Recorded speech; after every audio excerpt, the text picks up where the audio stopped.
Queridos alunos, sejam muito bem-vindos a mais uma aula do módulo de Homilética 2.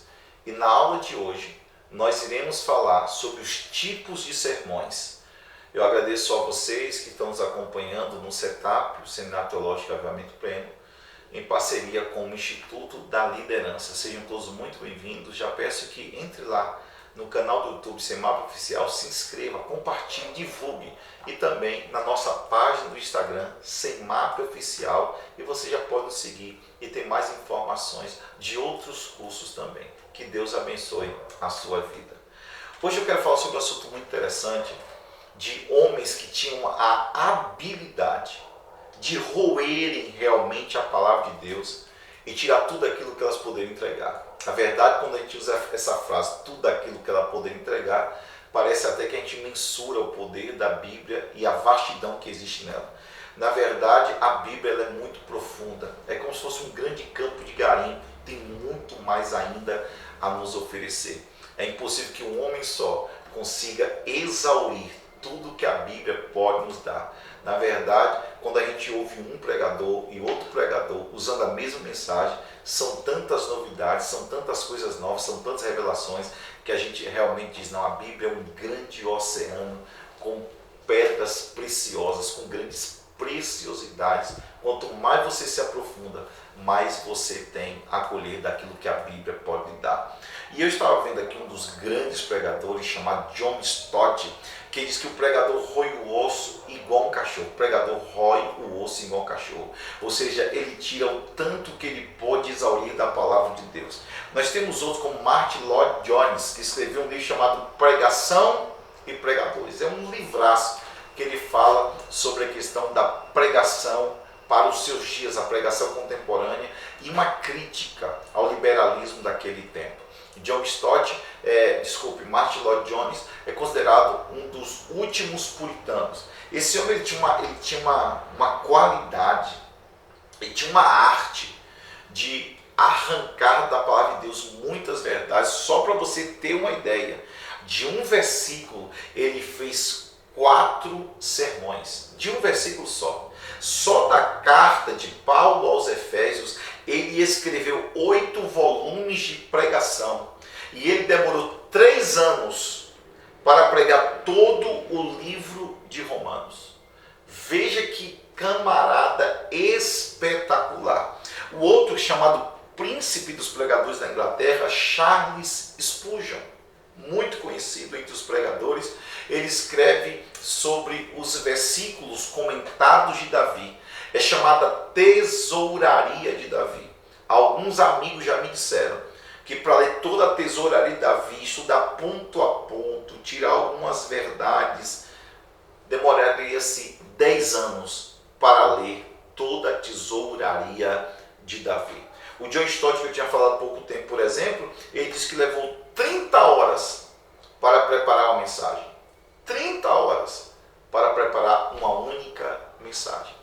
Vocês percebem como esses homens levam a sério de fato a palavra de Deus? Como esses homens eram dedicados, estudavam com afinco a palavra de Deus, a fim de entregar ao povo. Por quê? Porque nós não podemos entregar à igreja qualquer coisa. Não podemos entregar à igreja migalhas, palha seca, capim velho.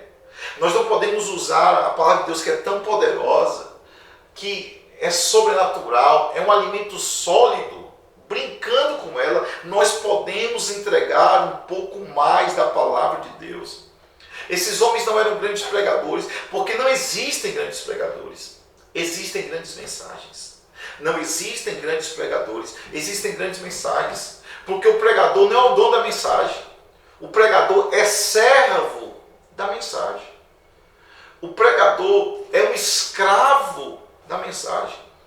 E por isso que nessa aula de homilética, eu quero falar sobre alguns tipos de sermões que irão lhe ajudar a talvez como esses homens poder exaurir mais da palavra de Deus e saber entregar ao povo. Porque para pregar tem que ter tempo. E talvez uma das grandes dificuldades da nossa geração é não ter tempo para a palavra de Deus. Eu sei, eu estou sabendo que muitos estão dizendo, não, mas porque As pessoas elas não têm muita atenção depois que passa de meia hora da mensagem. Os pregadores estão diminuindo a mensagem, porque chega a hora que a mente da pessoa não consegue absorver tudo. Meu irmão, você tem que ter tempo para entregar a mensagem. Eu discordo totalmente dessa ideia. Por exemplo, Paulo ficou 8 horas ministrando. 8 horas da noite até o amanhecer. Jesus Cristo levava horas. O Sermão do Monte, por exemplo, é uma ideia recorrente sobre isso. Ele ocupa ali alguns capítulos, levou horas para ministrar a mensagem ao povo. Na igreja tem que se adaptar. Nós gastamos tanto tempo com louvor, tanto tempo com avisos, e nós gastamos pouco tempo com a palavra. As pessoas hoje estão querendo o show, elas não querem ouvir a palavra. Algumas pessoas. As pessoas elas gastam várias horas num show gospel, mas se cansam ao ouvir 1 hora de mensagem. Realmente, se for aqueles pregadores que fazem da mensagem uma espada, comprida e chata, não tem que aguente. Tem uma história bem interessante de um pregador, um pastor, que alguém chegou para ele e falou assim: olha, todo mundo quando assiste sua mensagem dorme. E de fato, quando ele pregava, as pessoas dormiam. As pessoas cansavam. Irmão, como é que você cansa o povo usando a palavra de Deus? Que tristeza. Ele então decidiu pedir que alguém gravasse a sua mensagem para que ele pudesse assistir posteriormente. E sabe o que aconteceu? Ele colocou para assistir e acabou dormindo. Nem ele mesmo suportou assistir. Então, temos muito cuidado para que nós não cansemos o povo usando a palavra de Deus. Então eu trouxe hoje alguns tipos de sermões. Existem vários, mas os 3 mais conhecidos são sermão temático, sermão textual e sermão expositivo. Sermão temático, sermão textual e o sermão expositivo. A ideia do sermão temático, eu espero que você anote aí na sua casa, onde você está no seu ambiente de trabalho, é que o sermão temático, as suas divisões, elas partem do tema independente do texto. Então, no sermão temático, as divisões que são feitas, elas são feitas baseadas no tema e não no texto. Por esse motivo é que, às vezes, você vai usar só um versículo. No sermão temático, você não usa muitos versículos ou uma passagem longa da Bíblia, porque você vai se basear apenas no tema, apenas isso. Então, se você vai falar, por exemplo, os 3 tipos de amor, você pode usar uma passagem de 1 Coríntios 13 falando sobre amor, um versículo, uma passagem não, um versículo bíblico. Aí você vai falar sobre o amor eros, o amor entre o homem e a mulher. Você vai usar versículos, outros versículos de outras passagens bíblicas, de outros livros da Bíblia. Você vai falar o segundo tipo de amor, o amor fraternal, o amor entre irmãos. Você vai falar sobre o terceiro tipo de amor, o amor ágape, o amor de Deus pela humanidade. Então você vai usar um sermão temático, os 3 tipos de amor, aí está o tema, mas você só vai usar um versículo bíblico, ou a metade do versículo bíblico. E as divisões sairão do tema e não do texto, porque você não lê um texto, você lê um versículo, a metade do versículo. Por exemplo, isso que eu falei, os 3 tipos de amor, esses 3 tipos de amor você vai tirar de outros livros da Bíblia Sagrada. Então, no sermão temático, o tema é que condiciona a mensagem e todas as outras coisas são subordinadas a este tema, porque o assunto não provém do texto, o assunto provém do tema. Eu trouxe até um exemplo de tema aqui para você. Por exemplo, as marcas de Jesus. É um tema. Você não vai usar um texto, você vai usar um versículo pequeno. Você pode, por exemplo, usar Gálatas 6:7. Eu acabei de ler há alguns dias atrás. Sem mais que ninguém me perturbe, Paulo dizendo, pois eu trago em meu corpo as marcas de Cristo. Você pode ler esse versículo e colocar um tema, as marcas de Cristo ou as marcas de Jesus. E aí você traz esse tema, primeira coisa, como o escravo, o cristão dedicado leva a marca da posse do mestre a quem lhe pertence. Primeiro ponto, primeira divisão. Como escravo, o cristão dedicado leva a marca da posse do mestre a quem ele pertence. E aí você usa, olha para você ver, 1 Coríntios capítulo 6, versículos 19 e 20. E você vai usar outro livro, Romanos capítulo 1, versículo 1. Só nessa primeira divisão eu já usei 2 versículos de 2 livros diferentes. E que os dois já são totalmente diferentes do versículo que eu comecei a pregação, que é Gálatas capítulo 6, versículo 17. Esse é o primeiro ponto. O segundo ponto, como soldado, o cristão dedicado leva a marca da devoção ao comandante a quem ele serve. 2 Timóteo 2,3 e 2 Coríntios 5,15. Estou usando mais 2 versículos de 2 livros diferentes. Já estou usando 5 livros da Bíblia totalmente um diferente do outro. E o terceiro e último ponto, como devoto, o cristão dedicado leva a marca de adorador do mestre a quem venera. Filipenses capítulo 1, versículo 20 e 2 Coríntios capítulo 4, versículo 5. Você está entendendo o que é um sermão temático? O sermão temático, as divisões são subordinadas ao tema. E você não precisa ler um texto inteiro, mas só ler uma fração do versículo ou apenas um versículo.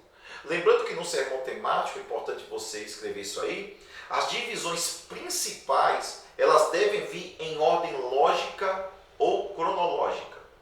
Não termine o sermão do final para o início, porque você vai atrapalhar a mente dos ouvintes. Então, faça em ordem lógica e cronológica, do início para o final. Às vezes tem aquele pregador que é igual a Abraão, ele sai sem saber para onde vai e o povo vai com ele. Às vezes ele começa uma mensagem que o povo não sabe onde quer chegar. Por isso que o tema lhe prende a ponto de você não sair para outro momento, abrindo parênteses e reticências. Não, o tema lhe prende a você pregar aquilo. Quando você, por exemplo, diz, eu vou falar sobre as marcas de Jesus, o povo já sabe que você não vai falar sobre arrebatamento. O povo já sabe que você, por exemplo, não vai falar sobre a saída do povo de Israel do Egito. O povo sabe que você vai falar sobre as marcas de Jesus. É lógico que a gente vai ensinar como você usa uma ilustração, como você pode usar uma enciclopédia bíblica, um dicionário bíblico, pegando todas as passagens que tem marca de Jesus para você trazer um texto mais dinâmico e enriquecer a sua pregação. Mas lembra que no sermão temático, o tema é que prevalece, tá bom? Esse é o primeiro tipo de sermão, muito bom, muito legal. Eu vou trazer para você, por exemplo, outro. A esperança do cristão. Características da esperança do cristão. Primeiro, a esperança do cristão é uma esperança viva. Está em 1 Pedro 3. A esperança do cristão é uma esperança salvadora. 1 Tessalonicenses 5,8. A esperança do cristão é uma esperança segura. Hebreus capítulo 6, versículo 19. Sai uma mensagem. Aqui está uma mensagem. Irmãos, e quem não quer ouvir de esperança? As pessoas, elas buscam por uma palavra de esperança. Aí você pode ler só apenas um versículo bíblico. Por exemplo, você pode ler Jeremias capítulo 17, que fala, ó Senhor, a esperança de Israel. E aí você fala sobre as características da esperança do cristão. Eu usei 3 versículos de livros diferentes. 1 Pedro 1,3, 1 Tessalonicenses 5,8 e Hebreus 6,19. Eu fui lá em outros textos bíblicos, mas eu não saí da ideia que eu quero transmitir às pessoas. O problema é quando você começa uma mensagem, que começa Apocalipse, aí você vai lá em Amós, depois passa em Obadias, daqui a pouco pega em João, e daqui a pouco o povo não está entendendo onde você quer chegar. Ou seja, nem você sabe onde você vai chegar. E o povo fica sem saber que hora que essa ministração vai terminar. O povo cansa, o povo não acredita na mensagem, e o povo não dá crédito à pregação. Por isso que Paulo pergunta, quem creu na nossa pregação? E a quem se manifestou o braço forte do Senhor? Deus só pode manifestar o braço forte se alguém usar fé para crer na palavra. E a fé, Romanos 10, 17, vem pelo ouvir e ouvir a palavra de Deus. Mas como é que alguém vai gerar fé se você não consegue entregar a palavra de Deus como tem que ser entregue? Eu, particularmente, gosto muito do sermão temático. É o tipo de sermão que eu mais uso nas minhas ministrações, tá bom? Eu quero falar sobre o segundo tipo de sermão, que é o sermão textual. o sermão textual. Lembra, gente, que uma dica que eu dou para você que deseja, talvez é um pastor, um pregador, então eu vou te dar duas dicas importantes. Primeiro, para você que é um pastor, que necessariamente toda semana tem que ministrar, a ideia que eu te dou são duas. Ou faz uma série de mensagens, por exemplo, eu faço muita série de mensagens aqui na igreja. Então eu fiz uma série de mensagens sobre família. Eu fiz uma série de mensagens sobre Kryptonita, um livro de John Bevere. Eu fiz uma série de mensagens sobre a isca de Satanás, um livro também de John Bevere. Eu fiz uma série de mensagens sobre uma vida extraordinária, usando o livro do Rick Warren. Então isso lhe ajuda muito, porque você pode fazer 3 domingos, 4 domingos, ou você pode fazer, no nosso caso, quinta e domingo, o povo vem para a igreja sabendo o que vai ouvir. Isso é muito bom, o povo vem seguro, traz amigos, traz vizinhos. Quando eu faço série de mensagens aqui na igreja, a igreja lota de pessoas. Por quê? Porque as pessoas sabem que elas estão vindo à igreja sabendo que elas irão ouvir. É a mesma coisa de você comprar, por exemplo, um ingresso para assistir um filme no cinema. Eu vim aqui para assistir o filme do 007. Chega lá, você vai assistir um filme de terror. Você diz, mas eu não paguei para assistir filme de terror. Eu paguei para assistir o filme do 007. Tem gente, entre aspas, vindo à igreja para ouvir uma palavra e de repente sai outra palavra que não tem nem a ver com a palavra de Deus. Então a dica que eu dou para pastores, a primeira, é que faça a série de mensagens. A segunda, faça a série de mensagens usando a Bíblia Sagrada. Pessoal, esse mês eu vou pregar na carta de Romanos. Só o cuidado, pelo amor de Deus, como aconteceu com o pastor, que ele fez uma série de mensagens em Atos dos Apóstolos. Ele pregou 28 semanas, porque são 28 capítulos, o povo cansa. Então a dica que eu te dou é faça em um mês uma série de mensagens, 4 domingos, ok? Ou 4 sábados. Ou durante a semana você começa uma série, no domingo, durante a outra semana, no meio da semana, por exemplo, 4 domingo, e você finaliza. Então essas dicas que eu dou para pastores.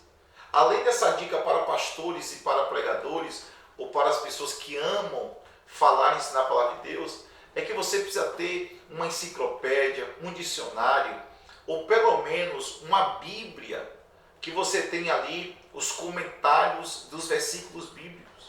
Porque as pessoas, elas gostam de informações. Quanto mais informação você trouxer, mais as pessoas, elas receberão a palavra de Deus. E a informação é que produz a revelação. Não adianta só você ter informação e não ter revelação. Porque a informação é você estudar. A revelação é Deus trazer. Mas quando você estuda a informação e o Espírito Santo que está contigo vai trazer a revelação, você entende como aplicar aquilo aos seus ouvintes, ok? Então faça isso. As pessoas, elas precisam de uma mensagem que seja robusta, informativa, que tenha revelação, que tenha paixão, que tenha fogo e que tenha o poder de Deus. O segundo tipo de sermão é o sermão textual. O sermão textual, as divisões desse sermão é baseada em uma breve passagem da Bíblia, ok? Uma breve passagem da Bíblia. Então, é o texto que vai definir o sermão. Diferente do tema. No sermão temático, o tema é que define as divisões. No sermão textual, o texto é que define as divisões. Então, o temático já não cabe aqui. Ah, pastor, então quer dizer que pelo fato de não ser temático, tem que ter o tema? Sim, tem que ter o tema. O tema é o tipo da mensagem. É como eu disse, as pessoas têm que chegar lá sabendo que você vai pregar. Então você tem que falar o tema para as pessoas. Pastor, e Deus usa pessoas sem usar nenhum tipo de sermão? Lógico, Deus usa. A gente chama de preleção exegética. Eu só uso esses termos na escola mesmo, tá? Na faculdade. Eu não falo isso no púlpito da igreja. O que é uma preleção exegética? É você ler um texto bíblico, você lê um texto, talvez o seu devocional diário, e você começa a escrever, anota tudo aqui. Você não divide nada. Você chega e começa a ler o que Deus diz. Ó, eu estou lendo isso. Deus pode usar? Lógico que Deus usa. É lógico que Deus usa. Ó, irmãos, nós não podemos colocar Deus dentro de uma caixinha e falar, não, Deus você tem que fazer desse jeito. Deus é Deus, nós somos apenas barro e Ele é oleiro. Mas o interessante mesmo é que você divida, porque as pessoas nunca vão esquecer aquela mensagem. Quando você conta uma coisa como essa que você lê, as pessoas elas acabam esquecendo. Existem estatísticas de grandes palestrantes que dizem que de uma palestra de mais ou menos 1h15, as pessoas elas só guardam 25% daquilo que elas ouvem. Então, se eu posso facilitar para que elas guardem mais, farei. Através de quê? Através de uma divisão bem organizada do texto e da pregação. Então eu conheço gente que já parou no meio da rua e disse: pastor, aquela mensagem que o senhor pregou há 8 anos atrás, eu lembro até hoje, o tema foi esse aqui. Porque as pessoas elas guardam o tema. Por exemplo, se eu perguntasse para você um exemplo de um livro que você leu. Quer ver um livro que eu gosto muito, Heróis da Fé. Se eu pedisse que você falasse ponto a ponto, você não falaria, porque você não tem um livro gravado na sua cabeça, a não ser que você seja um expert, né? Acima da média, com um QI altíssimo. Mas quando eu falo o nome do livro, você vai lembrar de alguma passagem que você leu no livro. Se, por exemplo, eu lhe perguntar sobre o filme Quarto de Oração. Você assistiu o filme Quarto de Oração? Sim, porque você lembra do nome do filme. Você não vai lembrar de todos os pontos, todas as falas do filme, de todos os personagens, mas vai te fazer lembrança de alguma passagem daquele filme, de algum ponto daquele filme que marcou muito a sua vida. A mesma coisa é a pregação. Quando você dá um tema, as pessoas sempre vão lembrar do tema que você pregou e ministrou baseado naquela palavra. Então, o fato de ser sermão textual não significa que não tem que ter o tema. O tema precisa existir. O tema precisa existir. Eu vou dar, por exemplo, um exemplo para você aqui, um exemplo, na verdade, que está em Esdras, capítulo 7, versículo 10. Diz assim: pois Esdras tinha decidido dedicar-se a estudar a lei do Senhor e a praticá-la e a ensinar os seus decretos e mandamentos aos israelitas. Essa está na versão NVI, a nova versão internacional. Qual seria o tema dessa mensagem? Disposição em conhecer a palavra de Deus. Ele não leu apenas um versículo, no sentido de um versículo breve. Veja que é um versículo amplo, é um versículo grande. Você pode usar um versículo, 2 versículos, 3 versículos no sermão textual. Pois Esdras tinha decidido dedicar-se a estudar a lei do Senhor e a praticá-la e a ensinar os seus decretos e mandamentos aos israelitas. Tema dessa mensagem: disposição em conhecer a palavra de Deus. Por que eu digo isso? Porque quantas vezes, irmãos, eu já vi o pregador pedir para as pessoas ficarem em pé e ele lê 30 versículos, 30, e não usar, às vezes, 10% dos versículos. Às vezes a pessoa lê 30 versículos, usa 3, usa 4, no máximo 5. Porque quando você lê 30 versículos, no sermão textual, você vai ter que tocar nos 30 versículos. Então a dica que eu dou é que se você vai preparar um sermão textual, faça com 4, no máximo 5 versículos. Porque você vai ter que tocar naqueles 5 versículos. Nesse aqui ele usou um versículo, mas um versículo amplo. E o tema, disposição a conhecer a palavra de Deus. Aí vai, os 3 pontos desse sermão textual. Estava disposto a conhecer a palavra de Deus. Então ele tinha disposição a conhecer a palavra de Deus. Como Esdras tinha decidido dedicar-se a estudar a lei do Senhor. Então ele estava disposto, a que ponto? A estudar a lei do Senhor. Primeiro ponto, estudar a lei do Senhor. Segundo ponto, estava disposto a obedecer a palavra de Deus e a praticá-la. Segundo ponto, colocar em prática o que ele ouviu em relação à palavra de Deus. Porque não adianta só ser um ouvinte e não ser praticante. Ok? Segure que eu sei que a gente fica ansioso, mas segure o terceiro ponto. Estava disposto a ensinar a palavra de Deus. A terceira parte do versículo. E a ensinar os seus decretos e mandamentos aos israelitas. Então, ele não só estava disposto a conhecer, mas estava disposto a ensinar. Então, ele conhecia, ele obedecia e ele estava disposto a ensinar. Disposição em conhecer a palavra de Deus. Primeiro ponto, a conhecer a palavra, que é a primeira parte do versículo, dedicar-se da lei do Senhor.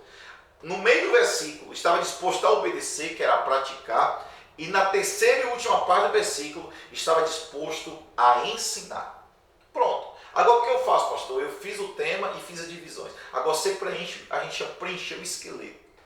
Preencher o esqueleto como? Por exemplo, ele estava dedicado a estudar a lei do Senhor. Procure a palavra lei do Senhor no dicionário. Quantas vezes tem a ocorrência a lei do Senhor? Você pode falar, olha, na Bíblia Sagrada a palavra lei do Senhor, o termo lei do Senhor, aparece 108 vezes. Um exemplo. Não é isso, mas é só um exemplo. O que Jesus fala sobre a lei? O que Paulo fala sobre a lei? Como é que eu aplico isso? Então, você vai aplicar isso no primeiro ponto da sua mensagem, preenchendo o esqueleto. O segundo ponto da mensagem é praticá-la. Onde tem um versículo bíblico que diz que é melhor praticar do que apenas ouvir. Um exemplo disso é Mateus, quando Jesus diz que é como um homem prudente, que ouve a palavra e pratica. Olha, aquele versículo vai encher muito esse segundo ponto, que é obedecer a palavra de Deus. O terceiro ponto, a ensinar a palavra de Deus. Eu vou preencher também. Lembra que o ministério do Senhor Jesus foi um ministério de ensino. Atos capítulo 1, versículo 1, vai dizer que tudo aquilo que Jesus começou a fazer e a ensinar. Procure a palavra ensinamento no dicionário. Procure essa passagem de Esdras 7:10 em uma Bíblia que trate sobre comentários bíblicos, que ela comente o versículo, vê o que aquele autor da Bíblia diz, de que vai dizer diferente do que Shedd irá dizer, do que a Bíblia King James irá dizer. Isso tudo são informações que você vai preenchendo cada ponto. Então, resumindo, qual seria o tema dessa mensagem bíblica? Disposição em conhecer a palavra. Então, disposição em conhecer, em obedecer e a ensinar a palavra. Usando um versículo, eu criei um sermão textual, mas lembre, as divisões saíram da onde? Do texto. Todas as divisões saíram só desse versículo bíblico. Um versículo bíblico, você faz uma mensagem. Lembra que eu disse que Bart Lloyd Jones, o último dos puritanos, de um versículo, ele fez 4 sermões. Aqui eu estou fazendo um, ele fez 4. Agora, para isso, pastor, eu tenho que buscar habilidade, tenho que buscar habilidade, oração, jejum, Espírito Santo, mas tem que ler. Sabe qual é o problema dos pregadores atuais? Eles não querem ler. Alguém procura e diz, eu sou pregador, tal. Eu falei, você lê? Aí eu tenho uma preguiça para ler. Eu digo, meu amigo, eu não sei o que você está pregando. Porque você nunca pode dar o que você não tem. A fonte que só tira e não recarrega, ela vai secar. Então você precisa ler. Se você não lê, você não tem o que passar para o povo. E ler é trabalho pastoral. Não importa o que as pessoas dizem. Pastor só fica lendo. Você está pensando que ler não é cansativo? É demais. Mas você precisa ler para você transmitir a mensagem ao povo. Isso é muito importante. Então tenha muito cuidado com isso, ok? Deixa para o último sermão, porque a hora está voando. Que é o sermão expositivo. Sermão expositivo. Esse sermão expositivo é o sermão mais difícil que se tem. É o sermão expositivo. Ele é um pouco parecido com o sermão textual. Porque as divisões também saem do texto. Só que diferente do sermão textual, em que você usa um breve texto, o sermão expositivo usa um texto muito grande. E todas as ideias que saem desse texto expositivo são ideias progressivas, do início ao final. O texto progride. É como se assiste aquele filme que você diz, o final está chegando, porque você sente que o final está chegando. No sermão expositivo, você sente que o final está chegando, porque você vê uma progressão, uma expansão do texto. Só que não é apenas um breve texto. Você vai usar um texto muito amplo. É uma passagem mais extensa da Bíblia Sagrada. Então tenha cuidado com esse texto, não é? Por isso que muita gente gosta de sermão textual, que você tem que ler mais, se preparar mais, ter mais ilustração, ter mais informação, ter mais subsídio. Isso é muito importante. Os pregadores hoje só querem chegar ali, dar uns 2 gritos, falar língua estranha e acabou. Não é assim. Nós precisamos ter mais sermão expositivo. Por que o sermão expositivo é importante, pastor Jorge? Por que o senhor defende o sermão expositivo? Porque lhe faz estudar mais. E não só traz mais informação ao povo, mas 2 coisas acontecem. O povo é mais edificado E o povo é confrontado, incentivado a estudar mais a Bíblia.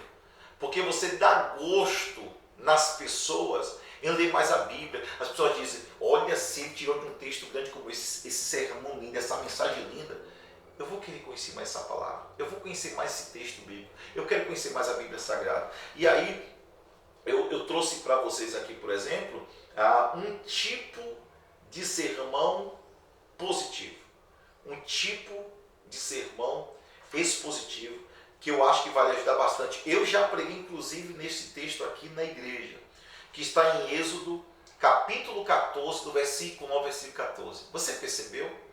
Você está vendo a diferença? No sermão temático, eu só usei um tema. Posso usar um versículo ou a fração de um versículo. No sermão textual, eu usei um versículo grande, Esdras 7:10. Mas no sermão expositivo, eu vou fazer uso de 14 versículos. É uma extensão textual grande, é uma passagem grande da Bíblia.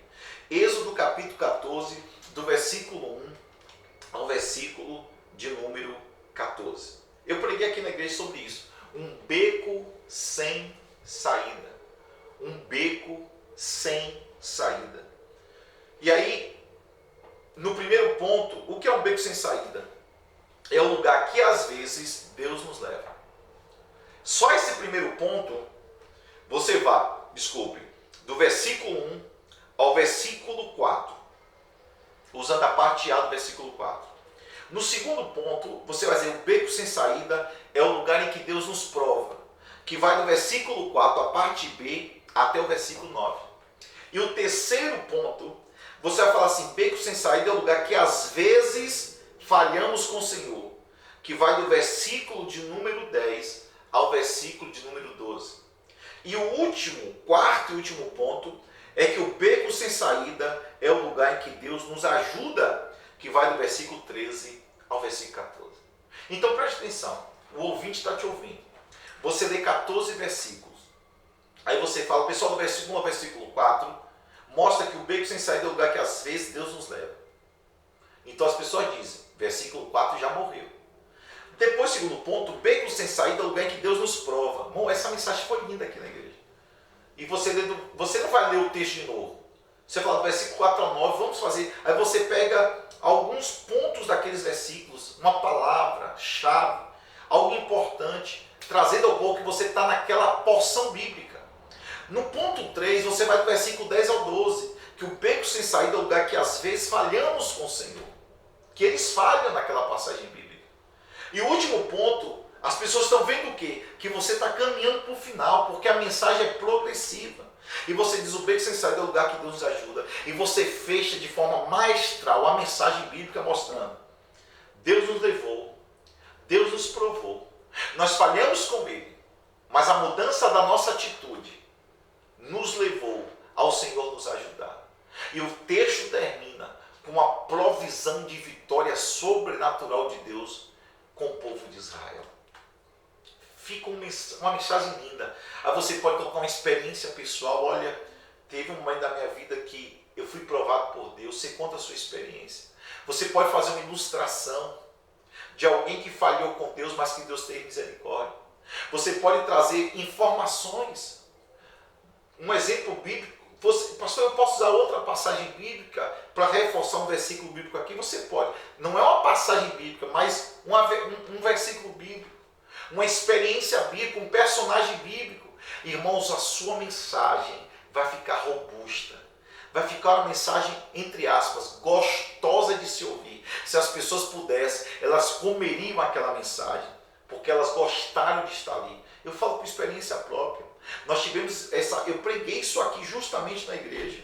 Meu Deus, foi um dia maravilhoso, a igreja foi incendiada, houve avivamento na igreja, eu lembro como hoje, porque quantas vezes nós estamos em beco sem saída, sem saber o que fazer, mas de repente vem uma palavra como essa, e você sabe, de repente você diz, rapaz, eu estou no beco sem saída financeira, mas essa palavra, como Deus foi com Moisés e o povo de Israel, o Senhor será comigo.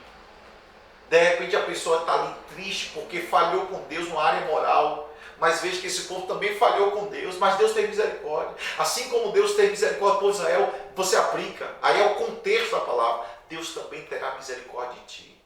Ai, irmãos, isso é um bálsamo para quem tava decepcionado, triste, frustrado. Isso é uma alegria para quem estava entristecido. Então, não é que, quando a gente traz essas coisas, não é porque a gente quer um pregador técnico, mas a técnica, no sentido da divisão e organização do sermão, faz com que você seja mais hábil e atrai a atenção dos ouvintes à mensagem que você está pregando. E você pode ser técnico sem as pessoas perceberem que você está fazendo uso da técnica. Por quê? Porque a técnica é amortecida pela presença do Espírito Santo que está sobre a sua vida. São esses 3 tipos de sermão que eu desejei falar para vocês hoje, queridos alunos. O sermão temático, o sermão textual e o sermão expositivo. Existem tantos outros tipos de sermão, muitos outros tipos de sermão, mas esses são os mais conhecidos, ok? São os mais conhecidos. Então, por favor, eu quero terminar te dando algumas dicas importantes, não é? Estude cuidadosamente a palavra de Deus. Primeiro ponto, estude cuidadosamente a palavra de Deus. Cada passagem bíblica, faça com amor. Olha, busque a Deus, para que Deus dê a direção. Esteja debaixo de oração, de jejum. E as perguntas importantes: como isso aconteceu? Quem é o personagem, o protagonista desse versículo bíblico? Quando foi escrito? Por que foi escrito? Essas 4 perguntas são importantes para que você levante o maior número de informações desse texto, para quando você chegar com o texto pronto lá no púlpito, para a igreja, você esteja seguro, porque a gente sente quando o pregador não está seguro do que ele está pregando. A insegurança é algo transmissível. Assim como a insegurança é algo transmissível, a segurança também é. Então procure ler cuidadosamente cada passagem bíblica para que você seja confiante e seguro na palavra que você vai ministrar ao povo. O segundo ponto, as palavras e frases importantes do texto. Você tem que falar, ou seja, pontuar aquelas palavras ou frases importantes. E você pode usar até outras frases. A dica de gente, vocês não sabem, hoje para pregar está muito mais fácil. Eu comecei a pregar em 2005, 15 anos já. Não tinha acesso à internet, celular. Livro para comprar é caro. Livro teológico é caro. Hoje você pode ir no Google, por exemplo, frases sobre perdão. Vai aparecer todo tipo de frase. Você anota a frase como essa. Uma frase dessa muda a vida de uma pessoa. Enriquece teu texto. E uma frase como essa aí faz com que a pessoa nunca se esqueça da sua mensagem. Tem gente que lembra só de frase que eu preguei. Olha, aquela frase, pastor, que frase bem colocada. Frases que eu preguei. Então, é importante fazer uso das frases, não só frases extra-bíblicas, mas frases bíblicas e palavras importantes do texto. Tá bom? Isso é muito importante.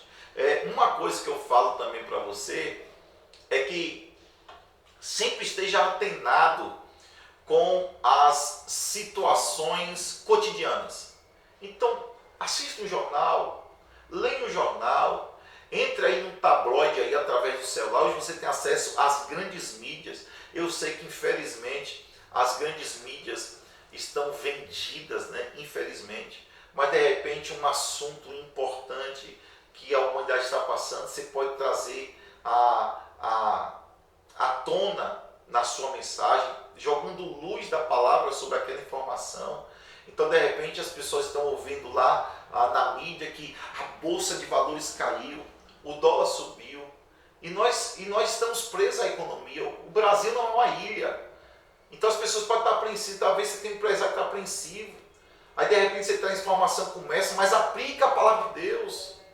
Não é? Então, você faz uma aplicação. Por exemplo, a pessoa está ali sem saber o que fazer. A minha empresa vai falir, o dólar aumentou, eu trabalho com produtos que são tarifados pelo dólar. Então essa pessoa fica preocupada, mas de repente Deus vai te usar. Olha o que diz, por exemplo, em Eclesiastes, capítulo 11, versículo de número 4.